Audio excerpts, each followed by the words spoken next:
Mis queridos amigos, nuevamente con ustedes, su doctor Tigre, el que ronca en esta negra noche neoliberal latinoamericana, sudamericana y ecuatoriana, cuando estamos viendo la posibilidad seria de un enfrentamiento naval entre Rusia y Estados Unidos, cuando Donald Trump pretende hacer un bloqueo naval a Venezuela. Pero, ¿qué es lo que estamos viviendo en Ecuador? En Ecuador estamos viviendo ya una época preelectoral, porque le restan al gobierno 590 días y la cosa va contando rápidamente. ¿Cuál es la situación que vivimos en este momento en que ya prácticamente el gobierno va cumpliendo 2 años y medio y le queda 1 año y medio? A Trump le quedan solamente 400 días. A Lenín Moreno 600. Todos los días los contamos porque cada día es un día de aprendizaje. Hemos aprendido en estos más de 800 días de resistencia cómo la derecha ecuatoriana ha logrado estructurar un sistema de opresión y de apropiación del gobierno a través de la traición. Pero además, hemos conocido con detalle cómo la aristocracia intelectual de Quito ha logrado convertirse en el centro matriz de todas las componendas que ya desde tiempos de Velasco Ibarra lo tenía. Era una cultura. La componenda en Quito era una cultura. Por ejemplo, la actual ministra de Gobierno participó, yo estuve con ella en la componenda de los forajidos, a espaldas de los forajidos. Mientras los forajidos estaban en las calles, ella se reunía en el Cenecit, donde yo también fui. Fue el general Gallardo, estaba Cordobés a la cabeza, y estaban todos aquellos que en el rato menos pensado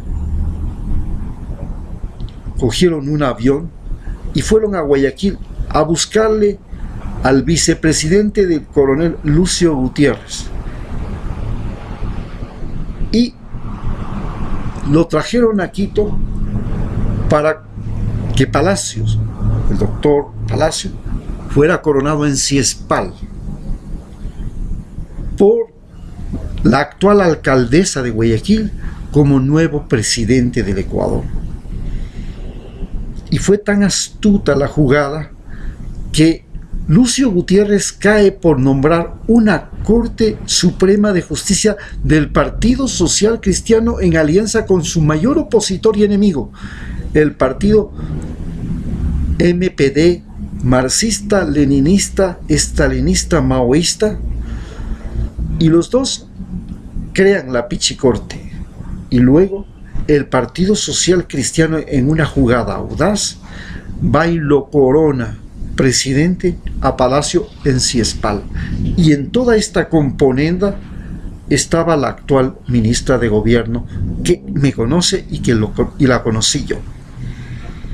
Así que sé cómo nació, cómo fue su gestión, cómo nació, mientras que el grupo Ruptura 25, con Wright a la cabeza, enfrentaba los gases y la protesta era encanalizada por ellos. Ella, a espaldas de Wright, estaba en el Cenecit fraguando la componenda para tumbarle a Lucio Gutiérrez y colocarle a Palacio. Este ambiente es el que hemos vivido, pero la pregunta es, ¿cuál es la posibilidad real que tiene Jaime Nebot? Y si no es él, que es el favorito, el escogido por Lenín Moreno para ser el futuro presidente del Ecuador, y a quien le garantiza él ya su presidencia mediante el Consejo Nacional Electoral presidida por una indígena, vendida a su archienemigo, el Partido Social Cristiano, una indígena del partido de los indígenas, Pachacuti. Ustedes pueden creer, para que ustedes entiendan cómo la izquierda ecuatoriana y los indígenas carecen de conciencia de clase. Ella ya tiene fraguado todo para que Nebot sea presidente. ¿Y por qué Lenín Moreno quiere que Nebot sea presidente? Porque necesita alguien que impida los juicios que se le vienen por las INA Papers, por las violaciones de la Constitución, por todo lo que hizo el Consejo Interino de Participación, de Control Social y Participación, el nombramiento de jueces, de organismos de control, de Corte Constitucional, del mismo Consejo Nacional Electoral, la destitución increíble de los miembros del nuevo Consejo de Participación Ciudadana nombrados recientemente, hace apenas pocos meses, y destituidos la semana pasada, en la cual se les destituye solo a los miembros que son correístas. Eso es absolutamente anormal. ¿Y por qué razón? Solo porque son correístas. No tiene otra razón de ser. Se inventaron miles de justificaciones. Pero en esta situación nos toca entender si realmente Nebot puede ganar las próximas elecciones. Y tenemos que entender cómo ha sido el transcurso de la vida en el planeta Tierra y de la conciencia social que los seres humanos hemos ido adquiriendo en este proceso de sobrevivir en el planeta en el que existimos. Había una época en el planeta Tierra, y lo mismo que en Ecuador, en que la casualidad se le llamaba voluntad de Dios. Y el miedo era el rey de las relaciones entre los seres humanos. No se sabía de dónde venían las pestes, de dónde venían las tragedias ambientales, los terremotos, los tsunamis, las tormentas, los rayos.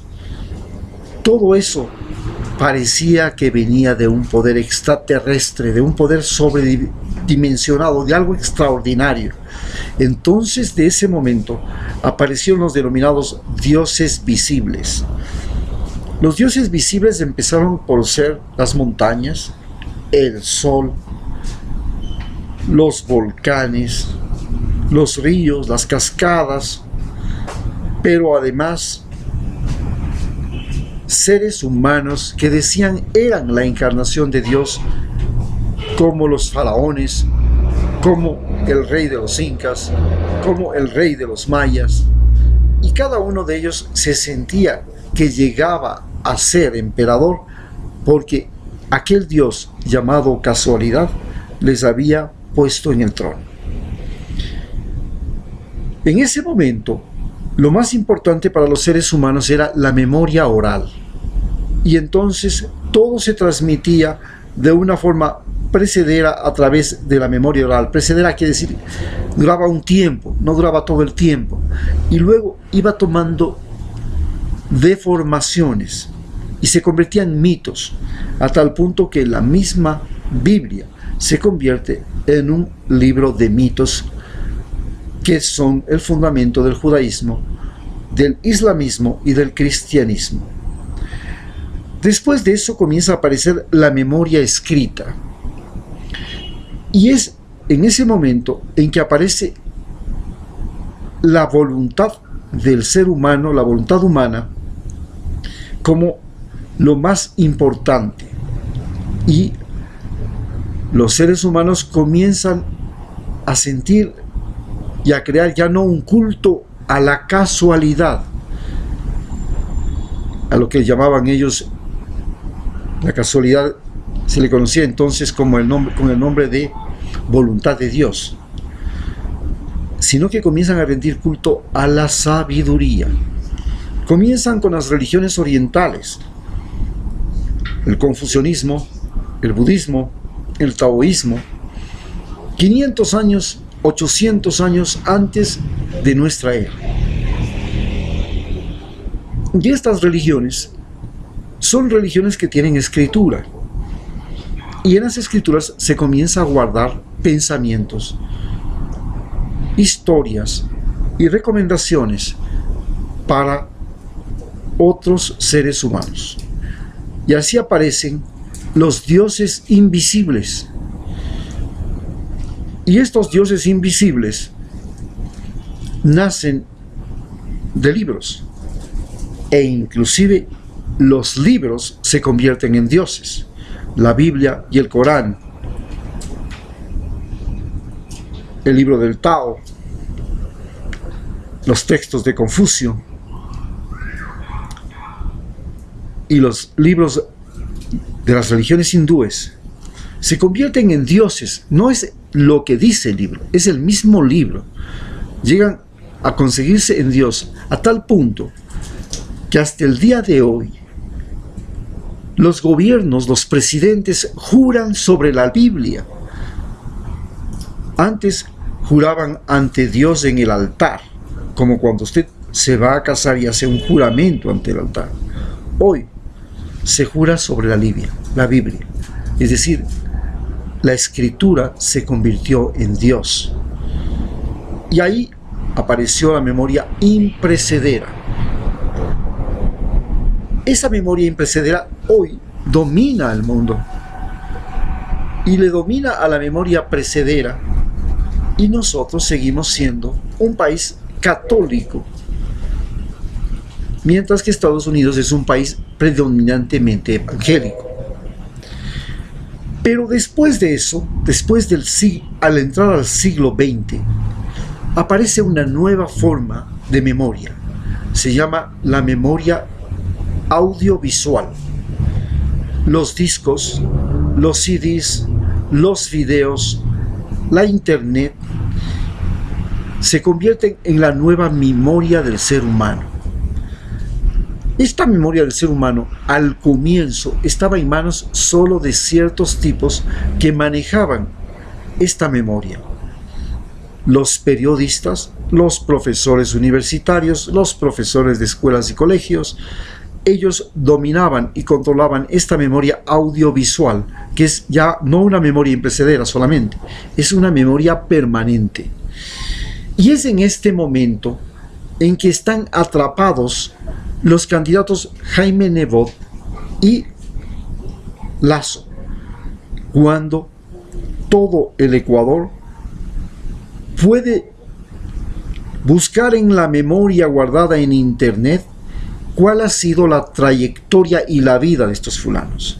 Entonces encontramos que la trayectoria de Jaime Nebot ha sido por demás bochornosa. Ha estado en todas, pero en todas las conspiraciones políticas que se han hecho en Ecuador. Y la trayectoria política y la trayectoria de vida de Guillermo Lasso ha estado en todas y en todas las trampas financieras, banqueras y monetarias de Ecuador, incluido en el feriado bancario. Pero estamos pasando ya no solamente a los tiempos de una memoria audiovisual permanente. Poco a poco estamos ya entrando a una época en que se llama la memoria de los sentidos. Ya no solamente el oído y la vista comienzan a poder ser guardados en la memoria, sino que estamos entrando a la memoria sensitiva. Hay guantes ahora que permiten tener sensaciones a través de internet, a través de comunicaciones, a través de tecnología, y podemos manejar solo con la mano, con movimientos, y percibir a través de la mano, muy utilizado ahora en esta nueva industria de la pornografía. Tenemos también los aparatos que sirven para enseñanza de manejar, de conducir, para enseñanza de medicina, de cirugía, cómo se opera. Y es una combinación de audición más memoria visual y más memoria táctil. No faltará poco tiempo en que tendremos además memoria gustativa y memoria olfativa, que serán posibles guardarlas por tiempo indefinido.